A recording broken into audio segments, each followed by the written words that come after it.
নমস্কার, আমি স্নিগ্ধা ঝা। আপনাদের সকলকে স্বাগত জানাই গল্পের ঝালমুড়িতে।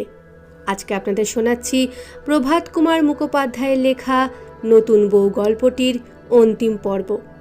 আসুন শুরু করি গল্পটি। সপ্তাহ পরে একদিন নির্মলা তার স্বামীকে কহিল, হ্যাঁ গা, এ বাড়ির ভাড়া নাকি 100 টাকা শুনলাম। তুমি যে বলেছিলে 50 টাকা। বসন্ত বলিল, কে বললে তোমায়? বাড়িওয়ালা বাবুর মেয়ে সুহাসের সঙ্গে আমার ভাব হয়েছে কি না? তুমি যখন দুপুরবেলা কাজে বেরিয়ে যাও তখন সে আসে।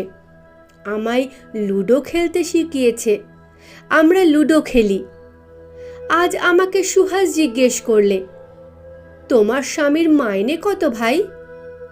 আমি বললাম 150 টাকা। সে বললে, কখনো নয়, তোমার স্বামীর মাইনে নিশ্চয়ই বেশি। যার 150 টাকা মাইনে সে কি কখনো মাসে 100 টাকা দিয়ে বাড়ি ভাড়া নিতে পারে? বসন্ত হাসিয়া হাসিয়া বলিল, ও হ্যাঁ হ্যাঁ, বুঝেছি।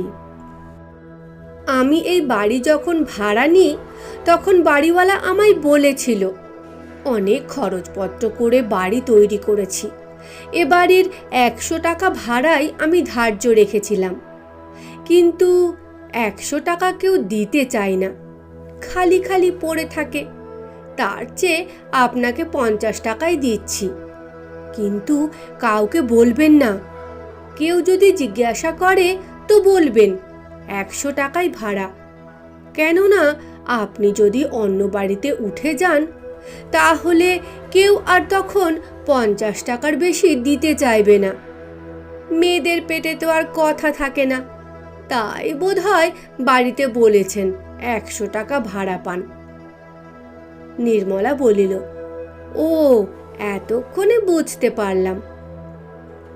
বসন্ত বলিল, আবার যদি এ কথা ওঠে তো তুমি বলো যে হ্যাঁ 100 টাকাই ভাড়া, তবে ওকে তো সব টাকা দিতে হয় না, অর্ধেক বাড়ি ভাড়া অফিস থেকে পান উনি। আচ্ছা, তাই বলবো। প্রাতে বসন্ত যখন আসে তখন বেলা প্রায় 9টা। আসিয়া স্নানাহার করে, তারপর একটু বিশ্রাম করিয়া আবার বাহির হইয়া যায়। কোনোদিন বৈকাল 5টায়, কোনোদিন 6টায় ফিরিয়া আসে। আবার রাত্রি 9টা কিংবা 10টার সময় বাহির হইয়া যায়। প্রথম দিনই সে নির্মলাকে বলিয়াছিল, রাত্রির জন্যে আমার খাবার করো না। অফিসে গিয়ে খাই কি না? রাত্রিতে যারা কাজ করে অফিসেই রোজ তাদের জন্যে খানা তৈরি হয়, অফিসেরই খরচে। সুতরাং নির্মলা একবেলা রাঁধিয়া 2 বেলা খায়। দুর্গাঝি রামার স্বজাতীয়। সে নিজের জন্য ও রামার জন্য রন্ধন করে, সেও একবেলাই রাঁধে। সুতরাং সন্ধেবেলা বাড়িতে উনান জ্বলে না। বসন্ত রামাকে বাজার চিনাইয়া দিয়াছে, বাজার হাট সেই করে। দুর্গাঝি গোয়ালা বাড়ি গিয়া দাঁড়াইয়া থাকিয়া খাঁটি দুধ দোয়াইয়া আনে। একদিন রামা বলিল, জামাইবাবু, আপনার অফিসটি তো আমায় চিনিয়ে দিলেন না। যদি হঠাৎ কোনো দরকার হয় তখন কোথায় যাব? বসন্ত বলিল, আরো দিন কতক যাক, নিয়ে যাব একদিন তোকে সঙ্গে করে। কলকাতার পথঘাট আগে তোর অভ্যাস হোক, নইলে শেষে কি মোটর চাপা পড়ে বুড়ো বয়সে প্রাণটা খোয়াবি? একদিন সন্ধ্যার সময় বসন্ত বাড়ি আসিলে নির্মলা হাসিতে হাসিতে বলিল, ওগো, আজ সুহাস আমায় একটা ভারী মজার কথা বলেছে। বসন্ত জিজ্ঞাসা করিল, কি কথা? ও বলে কি জানো? বলে তোমার স্বামী রোজ রাত্রে বাড়িতে থাকেন না, বাড়িতে খানো না, আর 9টা 10টার সময় চলে যান। আবার পরদিন সেই বেলা 9টায় আসেন। কেন বলো দেখি? আমি বললাম, কি করবেন ভাই, ছাপাখানার চাকরি, সারা রাত খবরের কাগজ ছাপেন, সকালবেলা কাগজ বের হয়, কাজেই রাতে বাড়ি ফিরতে পারেন না। সে বললে, তুমি ভাই সরল মানুষ, আমার স্বামী যদি আমায় এ কথা বলতেন আমি কিন্তু বিশ্বাস করতাম না। আমি মনে করতাম আমায় বুঝি এই রকম বোকা বুঝি।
বিলাস পড়েছ? হ্যাঁ, পড়েছি তো। তুমি তো সেই বই কিনে বাপের বাড়িতে আমায় দিয়ে এসেছিলে, কেন বলো তো? বসন্ত বলিল, আচ্ছা, কাল বেলা 2টোর সময় আমি কোথায় ছিলাম? কেন, তুমি তো এইখানেই শুয়ে ঘুমোচ্ছিলে। কাল সারাদিন আমি একবারও বেরিয়েছিলাম বাড়ি থেকে? না, সেই রাত 9টার সময় তো অফিসে গেলে। এ কথা কেন জিজ্ঞাসা করছো গা?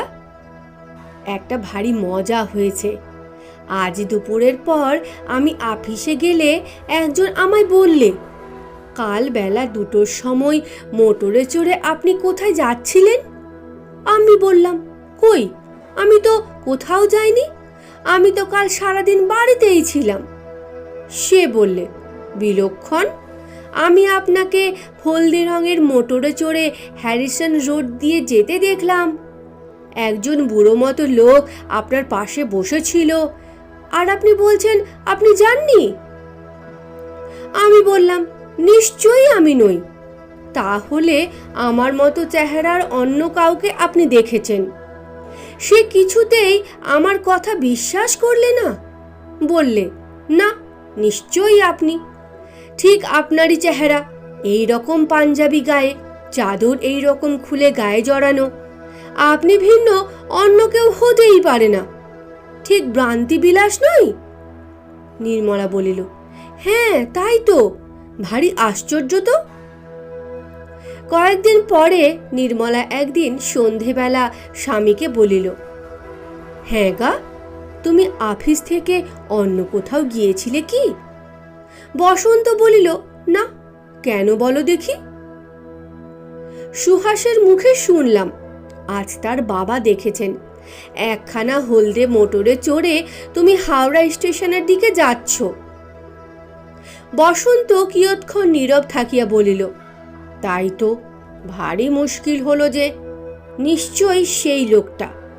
আচ্ছা, আমি বাড়ি না থাকার সময় সেই লোকটা এসে তোমায় যদি ডাকে, তুমি তো তাহলে স্বচ্ছন্দে তার সঙ্গে চলে যাবে। নির্মলা শিহরিয়া উঠিয়া বলিল, রক্ষে করো, রক্ষে করো। বসন্ত বলিল, কেন, মন্দ কি? গরিব স্বামীর পরিবর্তে ধনী স্বামী পাবে, মস্ত মোটরে চড়ে চলে যাবে, আমি বেচারি ফ্যাল ফ্যাল করে চেয়ে থাকব। নির্মলা বলিল, আবার যদি এইসব অকথা কুকথা আমায় বলবে, তাহলে তোমার সঙ্গে কিন্তু আমি আর কথাই কইব না। দেখিতে দেখিতে আশ্বিন মাস আসিয়া পড়িল। সুহাসিনীর স্বামী পশ্চিম হইতে আসিলেন। তিনি বসন্তের সমবয়সী, দুইজনে আলাপ পরিচয় হইল। সপ্তমী পূজার দিন বেলা 5টার সময় বসন্ত বলিল, আজ আমি এখনই বেরোচ্ছি, আফিসে কাজ বেশি পড়েছে, আজ আর সন্ধেবেলা আমি আসতে পারবো না, কাল একেবারে বেলা 9টার সময় আসব। নির্মলা বলিল, ভালো চাকরি হয়েছে বাপু। হ্যাঁ, পুজোর কটা দিনও ছুটি নেই? বসন্ত বলিল, ছুটি চুলোই যাক, কাজের আরও বেশি ভিড়। রেল, পোস্ট অফিস, খবরের কাগজের অফিস আর থিয়েটারে যারা চাকরি করে তাদের পালে পার্বণে ছুটি তো নেই, বরং কাজ চতুর্গুণ বেড়ে যায়। স্বামী চলিয়া গেলে নির্মলা সুহাসিনীর নিকটে দুর্গাকে পাঠাইয়া একখানা উপন্যাস আনাইয়া তাহাই পড়িতে বসিল। অন্যদিন সন্ধ্যাবেলা সে গা ধোয়, বস্ত্র পরিবর্তন করে। আজ আর সেসব করিবার কোনো তাগিদ তার রইল না। 6টার সময় সুহাসিনী আসিয়া বলিল, তোমার ঝির কাছে শুনলাম দাদাবাবু নাকি আজ সন্ধেবেলা আর আসবেন না? হ্যাঁ, সে তো সেই 5টার সময় বেরিয়ে গেছে। এক কাজ করবে ভাই? কি? আমরা থিয়েটারে যাচ্ছি, আমার আর মায়ের জন্যে উনি একটা বক্স নিয়েছি।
থিয়েটারে যাইবার নিমন্ত্রণ গ্রহণ করিয়া নিজ প্রসাধনে নিযুক্ত হইল। নির্মলা ও সুহাসিনী যখন তাহাদের নির্দিষ্ট বক্সে প্রবেশ করিল, তখন অভিনয় আরম্ভ হইয়া গিয়াছে। দুইজনে বসিয়া নিবিষ্ট চিত্তে অভিনয় দেখিতে লাগিল। প্রথম অঙ্ক সমাপ্ত হইলে আলো জ্বলিয়া উঠিল। সোডা, লেমনেড, পান সিগারেটওয়ালা মহা কোলাহল বাধাইয়া তুলিল। নির্মলা আর সুহাসিনী অন্য বক্সের অধিকারিণী মহিলাগণের বসন ভূষণের পারিপাট্য দেখিতে লাগিল।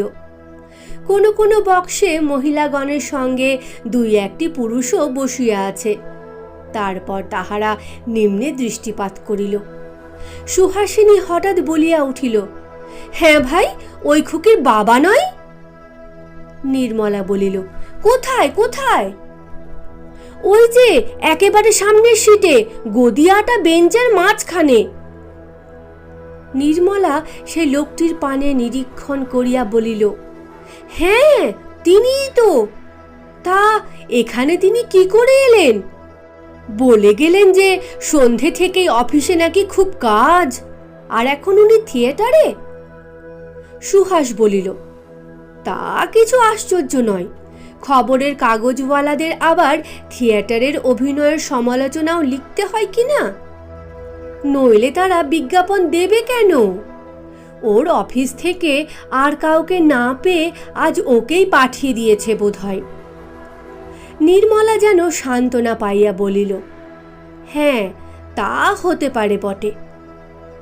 খুকি এই সময় বায়না ধরিল, মা, আমি বাবার কাছে যাব। এখান থেকে আমি বাবাকে দেখতে পাচ্ছি নে, আমি বাবার কাছে গিয়ে বসবো। নির্মলা বলিল, কি করে যাবি? কোথা দিয়ে কোথা যেতে হয় তা কি তুই জানিস? শেষে হারিয়ে যদি দাস?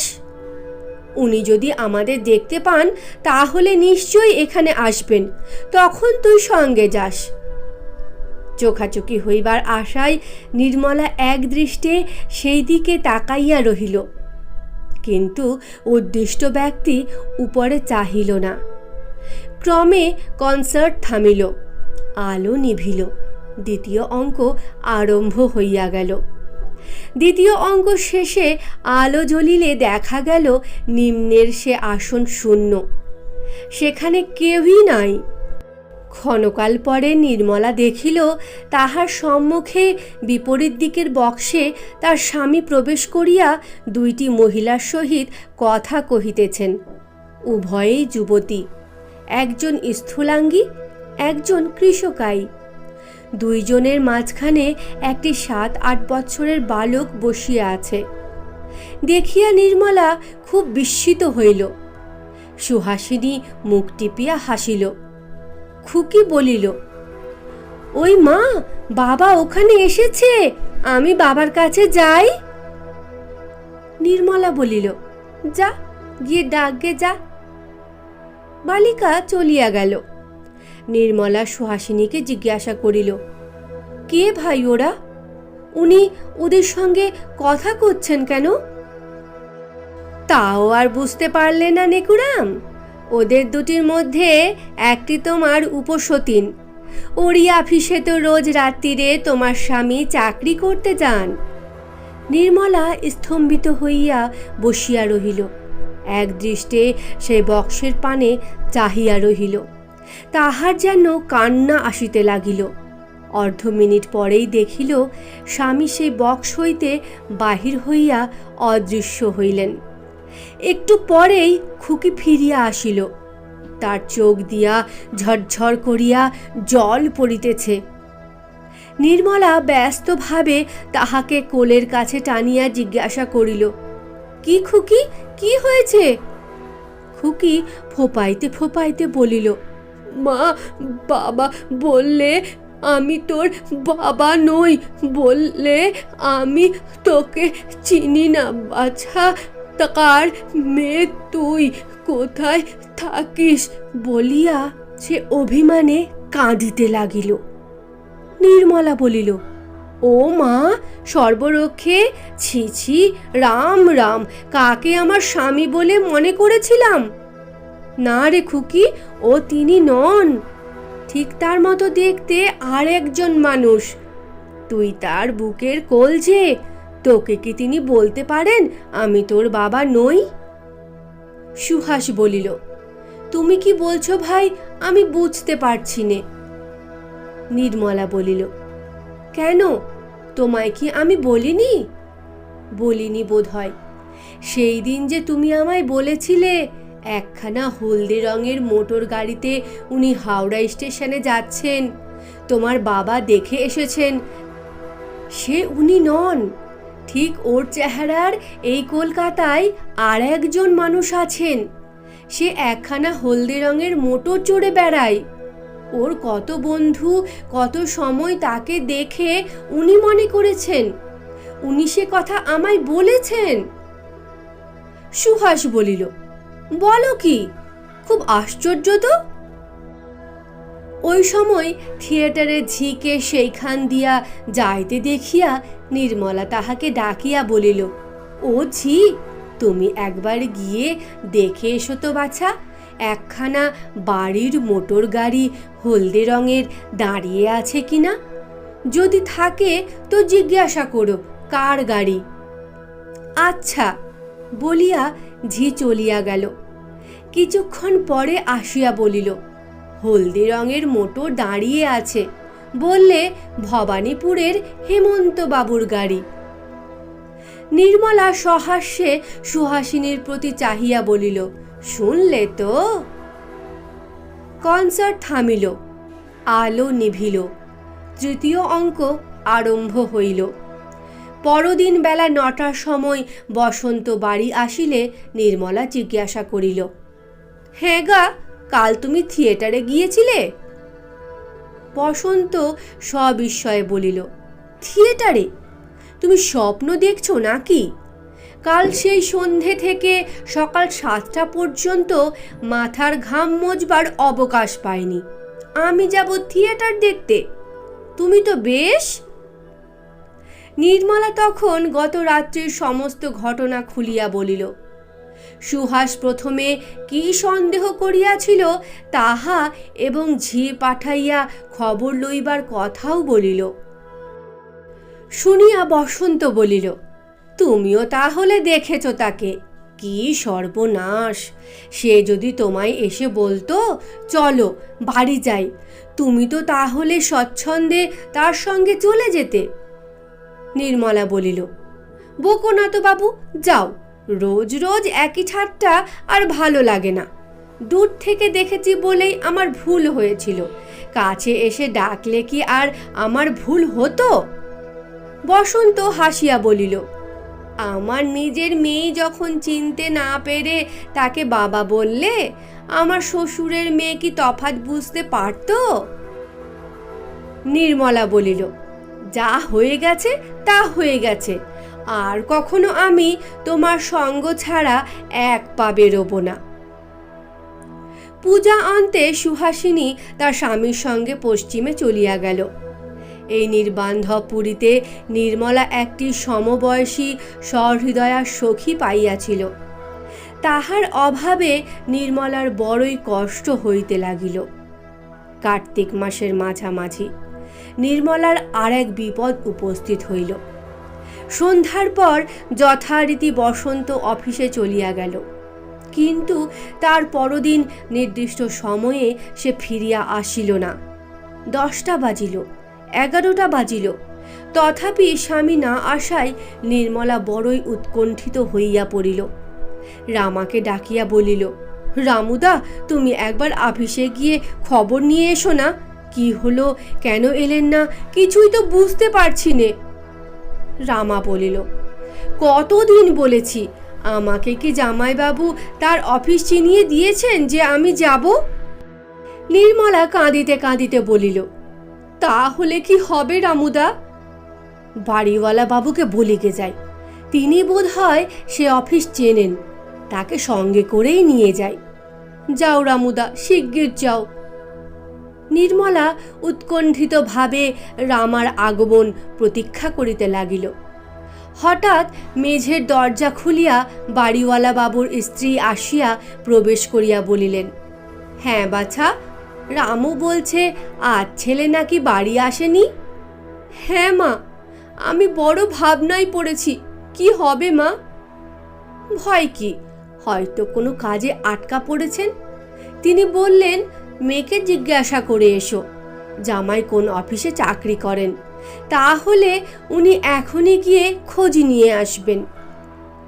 নির্মলা সরোদনে বলিল, খবরের কাগজের অফিসে কাজ করেন মাসিমা। তা তো হলো, কিন্তু কোন খবরের কাগজের অফিসে? ইংরেজি খবরের কাগজ। কিন্তু সে কাগজের নাম কি? ইংরেজি খবরের কাগজ তো অমন কত বেরোয় কলকাতায়। তা জানি নে মা, ইংরেজি খবরের কাগজ তাই জানি। আচ্ছা, কর্তাকে জিজ্ঞাসা করি, দাঁড়াও বলিয়া তিনি চলিয়া গেলেন। 5 মিনিট পরে ফিরিয়া আসিয়া বলিলেন, উনি ট্যাক্সি নিয়ে বেরিয়ে গেলেন। বললেন, সমস্ত প্রধান প্রধান ইংরেজি খবরের কাগজের অফিসেই আমি যাব, গিয়ে খোঁজ করব। নির্মলা তখনও আহার করে নাই জানিয়া তিনি তাহাকে খাওয়াইবার জন্য পীড়াপিড়ি করিতে লাগিলেন। নির্মলা বলিল, না মা, তার খবর না পেলে আমি কিছুতেই খেতে পারবো না, আমার গলা দিয়ে অন্য জল গলবে না। অবশেষে অনেক কষ্টে তিনি নির্মলাকে 1 গ্লাস শরবত পান করাইয়া গৃহে গেলেন। বেলা 1:30টার সময় বাড়িওয়ালা বাবু ফিরিয়া আসিলেন। তাহার স্ত্রী আসিয়া নির্মলাকে জানাইলেন, কলিকাতায় সমস্ত ইংরেজি দৈনিকের অফিসেই তিনি গিয়াছিলেন, কিন্তু বসন্ত কুমার বসু কেহ কোথাও চাকরি করে না। নির্মলা কাঁদিতে কাঁদিতে বলিল, আমার বাবাকে এখানে আসবার জন্যে টেলিগ্রাম করে দিতে বলুন। নির্মলা পিতার ঠিকানা বলিয়া দিল। সূর্য অস্ত গেল, সন্ধ্যা হইল, তথাপি বসন্তের দেখা নাই, অথবা তাহার তরফ হইতে কোনো সংবাদও নাই। পিতাও আসিয়া পৌঁছলেন না। রাত্রি 11টার সময় দুয়ারের কড়ায় খটখট করিয়া আওয়াজ হইল। পিতা আসিয়াছেন মনে করিয়া নির্মলা নিজে ছুটে গিয়া দ্বার খুলিয়া দিল। একটি 7-8 বৎসর বয়স্ক বালকের হাত ধরিয়া তাহার স্বামী দাঁড়াইয়া। তাহার চুল উস্কো খুস্কো, মুখ শুকাইয়া আধখানি হইয়া গিয়াছে। সে ভগ্নস্বরে ডাকিল, নির্মল। সেই মুহূর্তে খোলা দরজার ভিতর দিয়া নির্মলা দৃষ্টিতে পড়িল হলদে রঙের বৃহৎ এক মোটর কার বাহির বারান্দার নিম্নে রাস্তার উপর দাঁড়াইয়া রহিয়াছে। নির্মলা একটা অস্ফুট ভীত ধ্বনি করিয়া 2-3 পদ পিছাইয়া গেল। ভয় নেই নির্মলা, তোমারই আমি স্বামী, অন্য কেউ নই। এইমাত্র নিমতলার ঘাট থেকে ফিরছি। সেই দিন থিয়েটারে বক্সে যে রোগা স্ত্রীলোকটিকে দেখেছিলে, সে সত্যিই তোমার সতীন, উপসতীন নয়, আমার প্রথমা স্ত্রী। তাকে পুড়িয়ে এলাম। এই ছেলেটিকেও সেই দিন তুমি বক্সে দেখেছিলে। এই নাও, আজ থেকে খোকা তোমারই ছেলে হলো। বালক এই কথায় হাউমাউ করিয়া কাঁদিতে লাগিল। মুহূর্তে নির্মলা সমস্তই বুঝিতে পারিল। সে ছুটিয়া গিয়া খোকাকে কোলে তুলিয়া লইল। স্বামীর হাতখানি ধরিয়া বলিল, ভিতরে এসো। বসন্ত অথবা হেমন্ত, আসল নাম তো হেমন্তই দুর্ভাগ্যের, বলিল, দাঁড়াও, গাড়িটার ব্যবস্থা করে আসি। বলিয়া সে বাহির হইয়া বলিল, বিনোদ, গাড়ি নিয়ে আবার নিমতলায় যাও।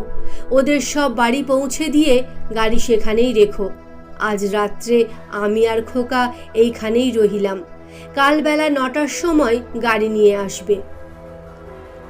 নির্মলা রান্নাঘরে গিয়া তাড়াতাড়ি লেবু দিয়া চিনির শরবত প্রস্তুত করিয়া স্বামীকে ও খোকাকে পান করাইয়া বলিল, হ্যাঁ গা, 2টি ভাত চড়িয়ে দি। হেমন্ত বলিল, আমি তো কিছুই খেতে পারবো না, খোকাও বোধ হয় ভাত হতে হতে ঘুমিয়েই পড়বে। দুধ টুধ থাকে তো একটু ওকে খাইয়ে দাও। আজ সারাদিন বোধ হয় তোমার খাওয়া হয়নি না গো? না হওয়ারই মধ্যে। কদিন থেকেই খোকার মা অসুখে পড়েছিলেন। কাল রাত 10টার সময় ভবানীপুরের বাড়ি গিয়ে দেখলাম তার অবস্থা অত্যন্ত খারাপ। জীবনের আশা ডাক্তারেরা ছেড়ে দিয়েছে।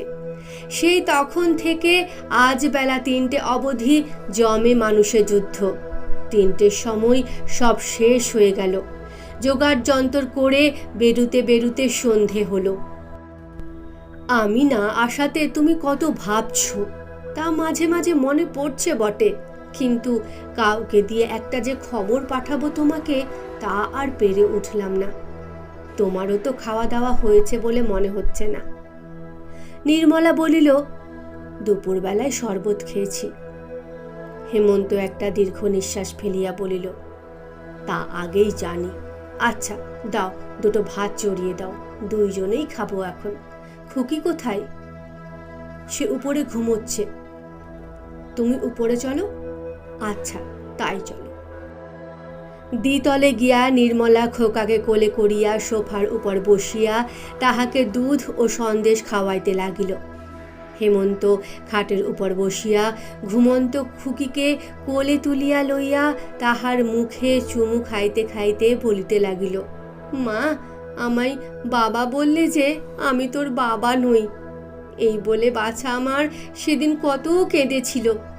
আমি তোর বাবা নই বলতে বুকটা যে ফেটে গিয়েছিল রে সোনা, তাকে তুই জানিস?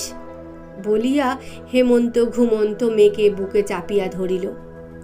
পরদিন বেলা 10টার ট্রেনে দত্ত মহাশয় আসিয়া উপস্থিত হইলেন। সমস্ত ব্যাপার শুনিয়া তিনি কিছুক্ষণ স্তম্ভিত হইয়া বসিয়া রহিলেন। প্রথমটা জামাতার উপর মনে মনে তাহার খুব রাগ হইল, কিন্তু শেষে যখন শুনিলেন সম্প্রতি ইংলিশম্যানে চাকরি করার কথাটা কল্পিত হইলেও প্রথমে কথিত দালালি ব্যবসাটা খাঁটি সত্য, সে ব্যবসা বিশেষ জাঁকালো রকমের এবং সে ব্যবসা হইতে বাবাজিও বৎসরে লক্ষাধিক টাকা উপার্জন করিয়া থাকেন, তখন তাহার সমস্ত রাগ জল হইয়া গেল।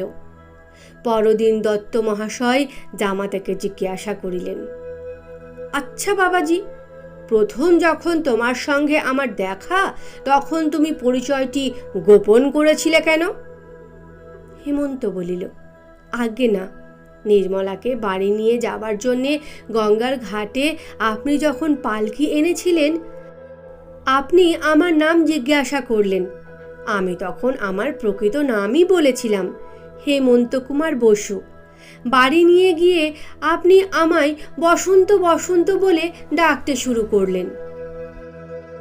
আমি আর প্রতিবাদ করিনি, কারণ তা করার কোনো দরকার মনে করিনি। তাহলে গরিব সেজেছিলে কেন? আগে কুলীন কায়েতের ছেলে, 30 বছর বয়স হয়েছে, গরিব না সাজলে ততদিন পর্যন্ত আইবুড়ো থাকার কৈফিয়ত কি দিই? আর প্রকৃত কথা জানলে আপনি কি আর সতীনের ওপর মেয়ে দিতেন? নির্মলা এক দীর্ঘ পত্রে সুহাসিনীকে সমস্ত ব্যাপার জানাইল। শেষে লিখিল, তুমি যাহা অনুমান করিয়াছিলে তাহাই সত্য হইয়া দাঁড়াইল। উনি রাত্রে চাকরি করিতে যাইতেন না, আমাকে বোকা বুঝাইয়া হাওয়া খাইতেই যাইতেন বটে। তবে সৌভাগ্যের বিষয় এই যে উহা বিশুদ্ধ বায়ু, দূষিত হাওয়া নহে। পরলোকগতা পত্নীর শ্রাদ্ধক্রিয়া শেষ না হওয়া পর্যন্ত নির্মলাকে হেমন্ত এই বাড়িতেই রাখিল।